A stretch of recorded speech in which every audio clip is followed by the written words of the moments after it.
Well, Graeme Liebelt is Orica's CEO, and I'm pleased to say he joins us live in the studio tonight. Graeme, welcome to the programme. Thanks, Tikki. Well, as Michael said, up 2.5% on the day. Your sheer size and spread, I suppose, allowed you to weather the floods pretty well.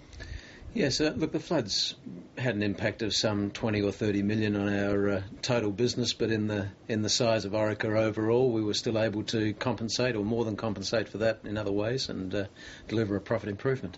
Now, this titanic Australian dollar, you're hedged through to September, but then I guess it's a bit of a shock. Yes, well, we are hedged through to the end of September 2011. As we enter transactions, we'll also be taking out some hedging for those transactions into 2012, but at this point that won't be very substantial, and so any impact in 2012, if the dollar's up at $1.10 or even more, then that will influence our bottom line. One of the analysts today was telling us that you've got US debt which can provide something of a natural hedge. Will that help?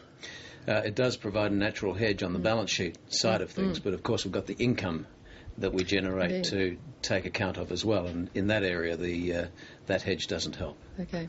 Minova, not such a good story. I see you replaced the CEO last month. Now, surely if there was ever time for this business, which is involved in underground mining, to do well, it would be during a mining boom. Yeah, it should be doing well, and the problem we've had is that in the United States we've suffered from rising input prices on the steel side of the business, and we've been unable to recover those in the market due to some very zealous competition that exists there, and I don't think that's going to continue forever, but right now we're in a very difficult competitive situation there. So can you change your strategy to deal with that competition at all? I think we have to see it out, actually. We initially allowed a bit of market share loss in order to maintain pricing, but now we're at the point where we want to maintain the customers we've got, and so I think we need to see it through. Now, back to your balance sheet, there's been all sorts of speculation that it's pretty lazy, that you might even be vulnerable from a private equity point of view. Do you see it that way?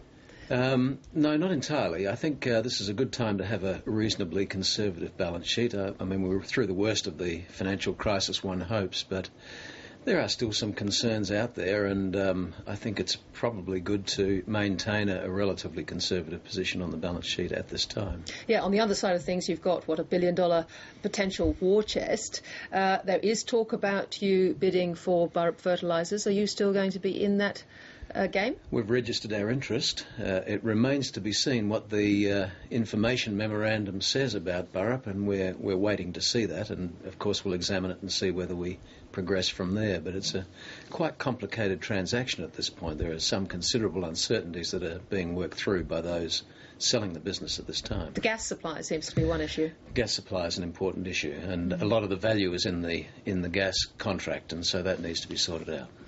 One of the things, of course, this strong Australian dollar is doing is making, as we saw in the tape piece, overseas targets potentially more attractive. One of those assets mentioned in the print media was NX. Is that something in Chile that might interest you? Look, I won't speak about any particular targets, as you might expect, but we are interested in acquisitions in the explosive space. We've been acquisitive over the years, and that's been successful for us, and we'd like to continue to do that. I should say about the exchange rate, though, we don't really think about the exchange rate as a reason to make an acquisition, for the simple reason that you never know where it's going into the future, and we might and acquisitions do take time. And they do take time. We might think that $1.10 is a very strong exchange rate, but who knows where it'll be in a year or two, and we can't guess that, and therefore we stay away from that sort of guessing in those transactions. Looked at your press releases. What happened to that shipment of toxic waste knocked back last year by the Danish government? Danish government at the last possible minute took the view that for political reasons it did not want to allow their shipment to go ahead, and that's after initially approving it, of course. And so you see this as something that's going to be ongoing?